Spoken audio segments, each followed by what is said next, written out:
On revient sur le plateau pendant que M. Furcy fait le débat avec ses amis. Alors, on reçoit pour l'instant, et c'est toujours dans le cadre de l'événement à venir, on voit juste après le jingle.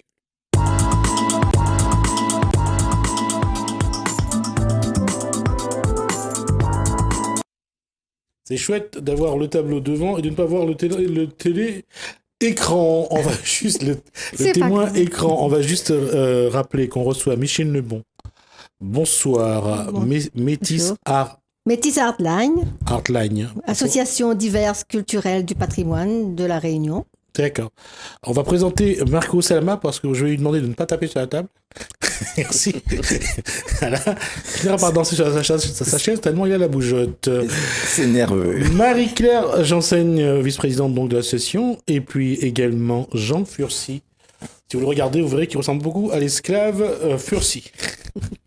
Donc la couleur, c'est à cause de la télé. Bonsoir à vous tous. Bonsoir. 172 ans. Et c'est pas l'addition de vos âges, c'est l'âge du phare de Sainte-Suzanne. C'est l'âge du phare de Sainte-Suzanne. Il est né en 1846. Donc, comme tous les années, je veux fêter les 172 ans cette année. On va juste rappeler que puisqu'il est né il y a 72 ans, c'est que l'accouchement s'est bien passé. Oui, mais pendant qu'on faisait l'inauguration, il y avait quelqu'un qui était en train de mourir à Saint-Paul. C'était Madame Desbassins. Donc, nous, on faisait la fête. Et ici, c'était quelqu'un qui mourait, quoi. On va juste donc rendre hommage à Madame Desbassins. Oui. C'est un personnage de notre histoire. Oui. Et que ce soit du bon ou du mauvais côté, respectons le devoir de mémoire. Bien Alors, sûr. c'est quoi, qu'est-ce qu'il y aura comme gâteau d'anniversaire? Ouais, je veux faire comme l'année pièce passée. montée en... Non, ce sera un gâteau avec le phare, bien sûr, mon association Métis Artline. Quelle date pour que tout le monde puisse venir manger? 28 octobre, de D'accord. 9h à 17h au phare. Bien sûr, avec beaucoup de manifestations, beaucoup d'artisanales, beaucoup de musique. Il y aura même l'orchestre qui va être là. Les danseuses, troupes tahitiennes et orientales qui vont nous faire une prestation. Des ateliers, bien sûr. Ateliers divers, peinture, modelage. Les petites lampes que vous voyez ici aussi sera un atelier aussi. Sur papier, petit tableau, on fait plein d'animations ce jour-là. Surprise. On va vraiment fêter son anniversaire comme un anniversaire quelconque. Alors, je vous disais bien, on fête toujours l'anniversaire de nous, mais pourquoi pas l'anniversaire d'un patrimoine. Je trouve que c'est génial de le fêter aussi. On va rappeler aussi que c'est le seul phare qui reste, donc pour bien endroit, hein, que ce soit dans l'outre-mer, je crois que c'est le seul phare qui reste. Oui, c'est le seul phare qui reste. Donc nous, on essaie de l'entretenir par des manifestations, des événements, des ateliers avec les écoles, la mobilité réduite, le public. Les touristes maintenant s'y prêtent bien. Elles viennent bien aimer faire les ateliers. Donc moi, je suis là pour les accueillir, pour les entretenir avec tout ce qui se passe au phare. Et c'est vraiment des moments agréables que je ne me lasse pas du tout. D'accord. Alors, pour tous, on va parler de tout le monde. D'abord, qu'est-ce que, pour chacun d'entre vous, le phare représente, messieurs, dames? Pour moi, personnellement, ça représente la convivialité, la réunion, c'est magnifique, on se retrouve tous et toutes. On fait beaucoup d'événements avec Micheline qui se donne à 1000% sur ce phare, ainsi que toutes les personnes donc, de l'association. Et quand on se retrouve dans la joie. C'est magnifique. D'accord. Les artisans, les danseurs, on fait des très belles rencontres, que ce soit même avec des touristes qui sont là, qui se promènent ce jour-là, où nous faisons une manifestation. C'est sublime. Enfin, pour moi, personnellement, j'ai rencontré Micheline il y a de nombreuses années et je ne la lâcherai pas. D'accord. Je ne sais pas si on voit le tableau qui est accroché, donc si on le voit un peu quand même, on voit le phare. Juste derrière donc le crâne de monsieur Marco Salama. Qui c'est qui a peint ce tableau? C'est moi. Micheline, C'est Micheline. la présidente. Voilà. Donc le phare représente pour moi un travail de mémoire, quoi. Ça c'est le temps passé, mais le temps présent aussi. Pourquoi? Parce que nous, on a pris en charge l'entretien. L'entretien pour ne pas laisser mourir, un devoir de mémoire. C'est très important parce que déjà, tout en train de foutre le camp, donc en quelque sorte, si on peut sauver ce patrimoine-là, donc c'est pour ça qu'on fait sa fête, et puis pour dire qu'on est reconnaissant en quelque sorte. C'est la lumière sur l'océan. C'est ça On va l'important. juste rappeler une petite coïncidence à 2 ans près. L'esclavage a été aboli en 1848, alors que le phare a été inauguré en 1846. Donc, pour juste vous dire aussi que c'est aussi un héritage qui vient Tout à de la fait. période où il y avait encore l'esclavage Tout à à La fait. Réunion. Donc, aussi l'occasion de rendre hommage aux esclaves qui ont participé donc À la construction. Ah de ce oui. phare à Sainte-Suzanne. Et juste rappeler la petite polémique, à savoir, est-ce que Sainte-Suzanne, qui est le berceau du peuplement, est-ce que c'est Saint-Paul? Pour l'instant, on retient Saint-Paul parce que c'est là où ont débarqué Les Anglais. je dirais, païens et les malgaches qui sont Ouais. arrivés donc de Fort-Dauphin, je Fort de crois. fer. Oui, c'est ça. Donc voilà, pour essayer donc de replacer ce phare dans un contexte historique, et lorsqu'on parle de ce devoir de mémoire, est-ce que les personnes qui viennent à ce phare se demandent qui c'est qui l'a construit, et pour l'époque, vu la hauteur de ce phare, et quelle est sa hauteur aujourd'hui? 20 mètres 25. Monter aussi haut, c'était Oui. quand même un C'est très difficile. vrai exploit. Oui, surtout si vous avez l'occasion de voir la construction du phare, avec des grosses pierres vraiment qui portaient ça à la tête. Ouais, ouais. Il n'y avait pas vraiment des Voilà. choses comme nous ici en ce Voilà. moment. La question, c'est toujours de savoir comment on taille les pierres et comment on les amène sur site. Tout à fait. Ouais. Et c'est vrai que à C'est- l'époque, c'était tout un travail. Quand on voit ce que les pharaons, enfin, les esclaves pharaons, ont fait oui, pour oui, les pyramides, quand on voit ce qui a été fait à l'île de Pâques avec les Moaïs, il y a les exploits, les performances de l'époque sont vraiment honorer, à rendre hommage à tous ces Rendre gens-là. hommage. Ça, c'est Parce vrai. qu'ils ont Ça, vraiment c'est construit vrai. quelque chose. Donc, Euh, on n'a pas le droit, en quelque sorte, de laisser tout ça mourir, quoi. Il faut Et- que ça vit tout le temps. Clin d'œil de l'histoire, on a Jean Furcy sur ce plateau. Il n'est pas question de faire de discrimination, de racisme, mais les clins d'œil de l'histoire sont toujours intéressants. Tout le monde se rappelle de l'esclave Furcy? Oui, je pense que tout le monde se rappelle. Hein, il n'y a pas trop longtemps de ça, il y a eu une émission au phare aussi qui, justement, remémorait l'esclave Furcy à travers une pièce de théâtre et à travers aussi de toute une exposition qui avait été faite cette année-là, quoi. Et en même temps, c'était une recherche aussi quelque part sur le nom des Furcy. Donc moi, j'ai découvert plein de choses encore, quoi. Hein. Quels sont les liens entre Jean Furcy aujourd'hui et l'esclave On ne Furcy? sait pas, on ne sait pas vraiment. Moi, j'ai eu l'occasion de partir à l'îlette à Furcy pour retrouver, essayer de retracer un petit On peu va juste l'histoire. resituer géographiquement où ça se trouve, l'île de L'îlette à Furcy. Furcy se trouve en haut de la rivière Saint-Louis, sur la route de Hélaos. Et j'ai trouvé un monsieur qui avait racheté au vieux Furcy. Par contre, j'ai demandé aux gens, personne ne savait si l'esclave est passé par là. Comment ce nom est arrivé là, ils ne savent pas. Hein? Mais enfin, à savoir, l'esclave Furcy maintenant est très connu puisque les pièces de théâtre tournent un peu dans le monde entier. Et donc, j'ai pu me remémorer de cette histoire. Et ça m'arrive au phare aussi, dès que les gens me demandent, on dit, ah tiens, Furcy, est-ce que tu connais l'esclave? Oui, évidemment. Je dis, quand j'ai une tempête, c'est moi qui mets en colère et puis je dis la route. Excellent. Au moins, ça réduit le débat. La question, c'est donc, on revient donc le 28 octobre, donc grand événement, célébration, anniversaire du phare de Sainte-Suzanne. Voilà.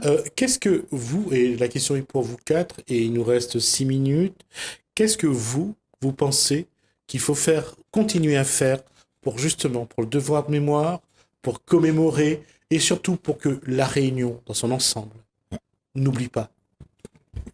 Plutôt non, pas la Réunion se souvient toujours. Toujours. Je vais changer la Il formule. faut savoir qu'on a un seul phare et il faut absolument le garder en vie, l'entretenir.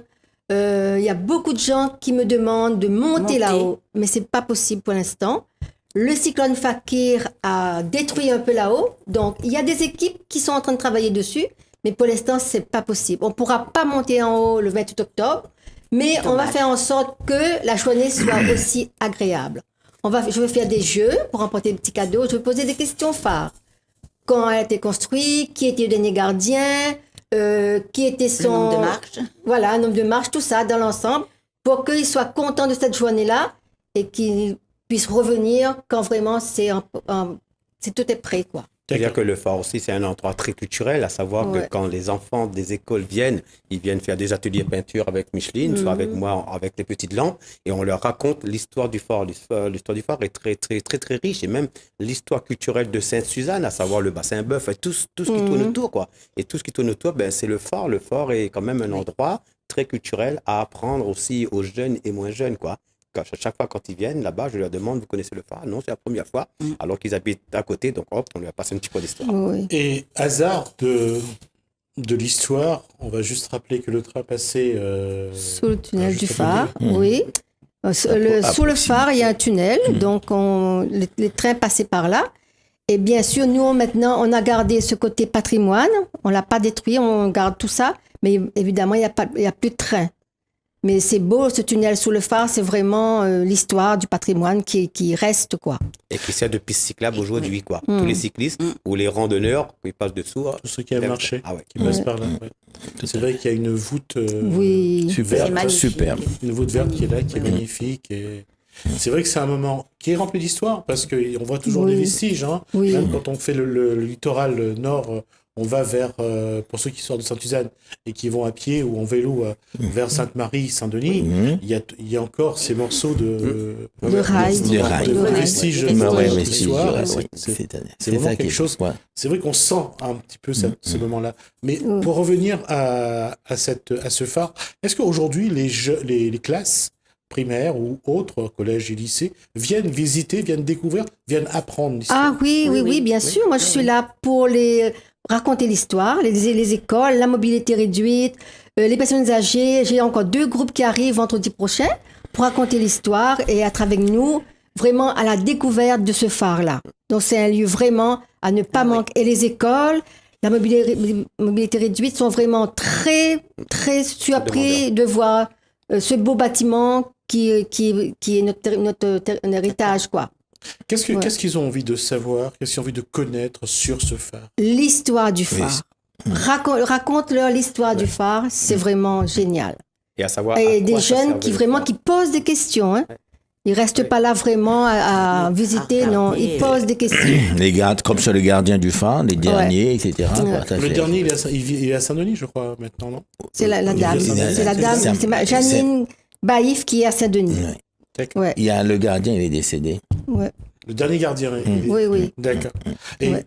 justement, comment faire en sorte que ça ne soit pas seulement un morceau de notre histoire, un devoir de mémoire, mais que ça doit aussi montrer comment ça participe, ça concourt au développement. Parce que le phare a été un moment en 72 ans, jusqu'à les années 70, Oui. ça a quand même servi, ça a été quand même un endroit qui avait son importance.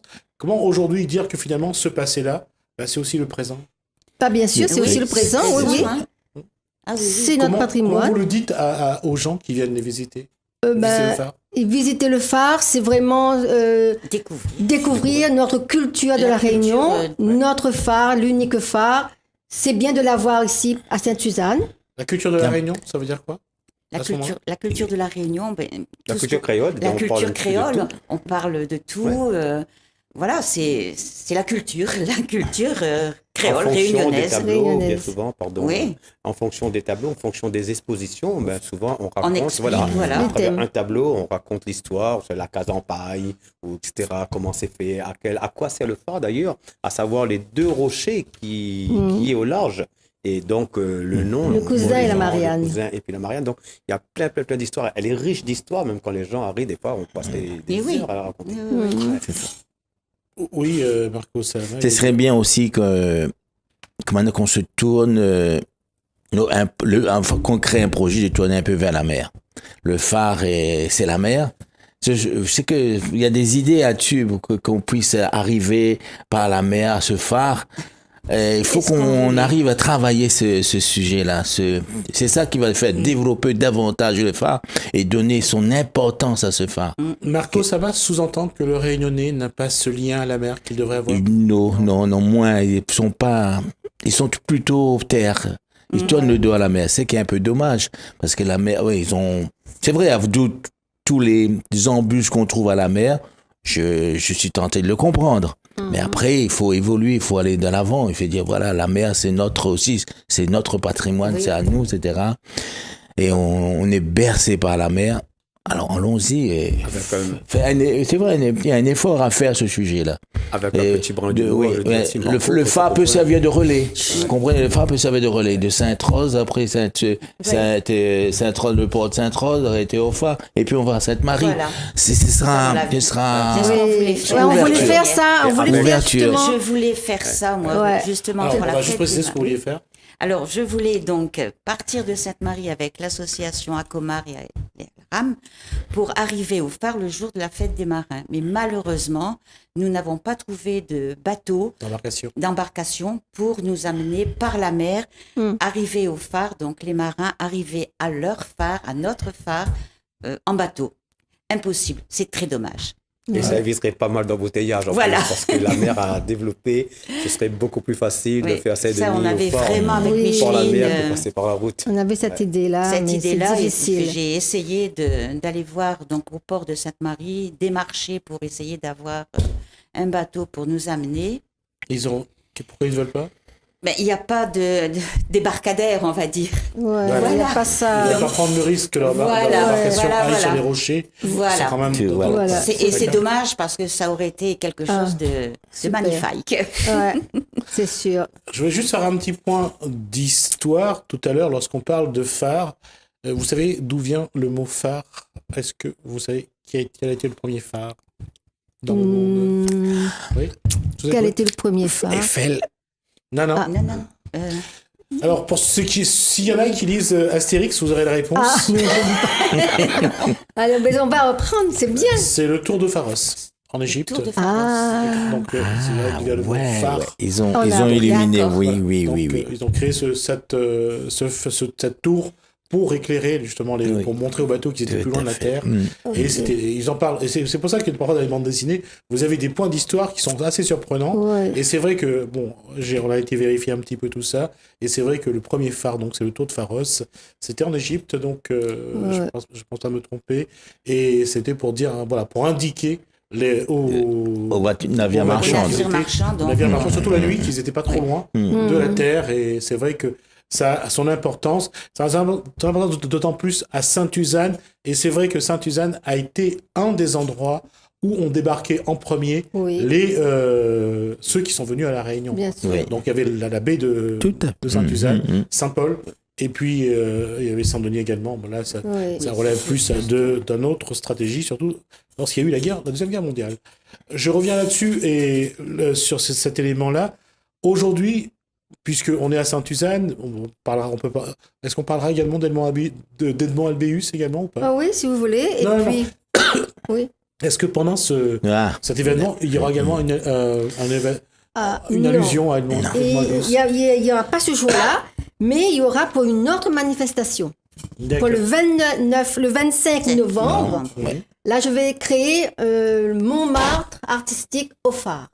Donc là, j'ai déjà 50 artistes qui se sont inscrits. Pourquoi Montmartre? Parce que pour faire... Pour les Parnassiens? ouais, un non. peu. Non, la culte, comment ça, Montmartre reconnu pour les tableaux, quoi. Les tableaux, les artistes. les artistes. Bien sûr, non, bien sûr, j'ai compris. Je veux dire, Oui, je Montmartre, sais. Je pose la question Oui, parce oui, que, oui. juste pour qu'on précise aussi ce qu'est Montmartre, la butte de Montmartre, déjà, tout ce qu'il y a eu autour, Oui. où là où se retrouvaient tous les artistes, Tous les les artistes. poètes, Voilà. voilà, c'était vraiment l'endroit où et c'est vrai que quand on va dans cet endroit, c'est vrai que on pense à tous ces gens-là, mais c'est vrai que, juste pour préciser que Montmartre, c'est quand même un lieu qui a marqué Qui a l'histoire marqué l'histoire aussi. pour tout Ouais. ce qui est artistique. Artistes. Ouais. Donc là, ce jour-là, il y a 50 artistes. Tout le long de la rue du phare, je vais mettre des artistes là, dans le jardin et au fond là-bas, près de le tunnel, jusqu'à Edmond Albéus, bien sûr. Là, on mettra des artistes. Ce sera une journée vraiment artistique, Donc, avec un jury pour apporter des prix, tout ça. Donc une scène ouverte. Voilà, Oui, tout à fait. très ouverte. D'accord. Et comment aujourd'hui, parce qu'il y a aussi une chose qu'il faut savoir, c'est que aujourd'hui dans le phare, il y a beaucoup d'artistes qui exposent, on voit beaucoup de choses. Oui. On n'en parle pas trop souvent, c'est ce qui est un peu dommage. C'est un peu dommage. Comment aujourd'hui faire en sorte que le monde artistique soit plus visible, puisque vous aujourd'hui vous faites tout pour qu'on montre ces personnes. Comment vous pouvez faire? L'allusion est magnifique, un phare qui éclaire. Comment vous allez diffuser justement l'information? Non, vous voulez diffuser l'information? Oui, c'est toujours chaque artiste, chaque mois, c'est un déroulement d'artistes nouveaux. Et donc, moi, je suis là pour faire de la publicité, pour venir à Télé Créole, pour en parler, bien sûr, au biais de l'Office du tourisme, qui nous fait une bonne publicité sur Internet.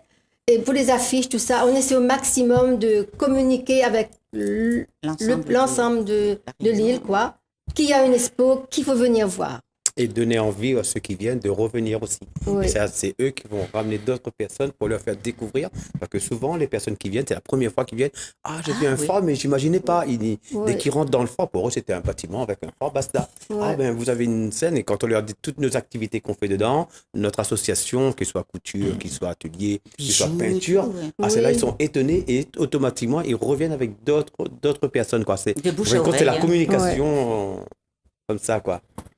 Comment, justement, faire en sorte que, les artistes y soient, et ensuite que derrière, le public, puisqu'il s'agit du public, vienne jusqu'à vous, vienne vraiment vivre, d'une part, le monde artistique que vous proposez, et en même temps, la page d'histoire que vous ouvrez à chaque fois, avec le phare.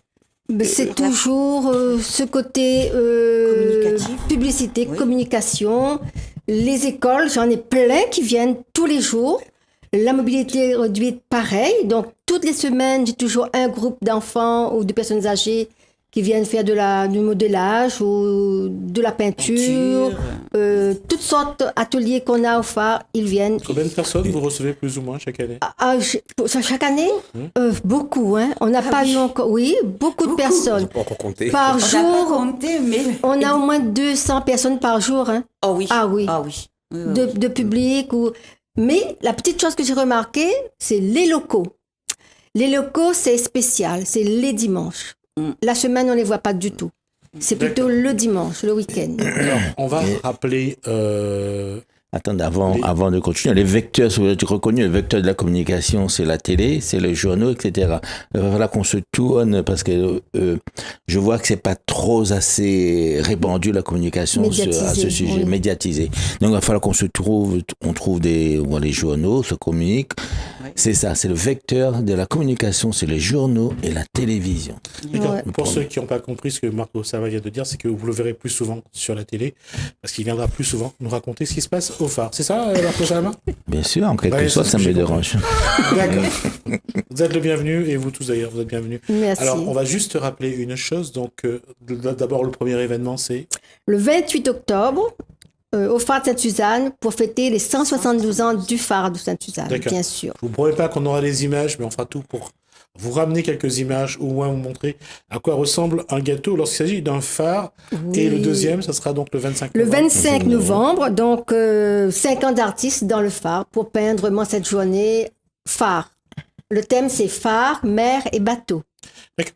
En tout cas, la fin d'année s'annonce vraiment très riche, avec d'une part le 355e anniversaire du peuplement de la Réunion, le 170e anniversaire de l'abolition de l'esclavage, le 20 décembre 1848.